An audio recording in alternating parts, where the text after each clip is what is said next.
आता जवळची विचारसरणी म्हणाल तर मी थोडी डावीकडे झुकलेली, हे माझ्या लेखनातनं दिसतं. म्हणजे आता ही परिभाषा ही आहे म्हणून उजवं डावं वगैरे, नाही तर मला ते उजवं डावं हे सुद्धा शब्द आवडत नाही खरं म्हणजे. कारण ते आपण अनुवादातनं घेतलेले लेफ्टिस्ट अँड राईटिस्ट असे, तर ते त्याच्यातनं आपण अनुवादातनं घेतलेले आहेत. मी ज्याला म्हणे उदारवादी म्हणतात. आणि ते आपल्याकडे रॉइस्ट विचारसरणी जी होती की पुढे लक्ष्मण शास्त्री जोशी आमचे रॉयवादी झाले आणि त्याने नवमतवादी असं म्हटलेलं आहे तिथे.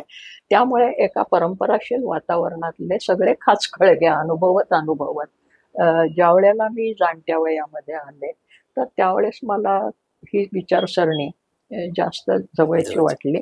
आणि कुठलीच हे जीवनशैली हे पूर्णपणे निर्दोष असू बरोबर.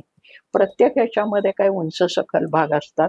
मग त्यातल्या त्यात आपल्याला जवळचं असं काय वाटतं हा महत्वाचा. म्हणजे डावी विचारसरणी सुद्धा सगळीच्या सगळी पचवणं ही अवघड गोष्ट आहे.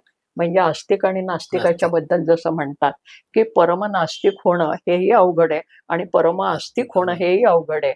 जे आस्तिक नास्तिक म्हणवणारे ते सगळे मध्ये कुठेतरी असतात याच्या.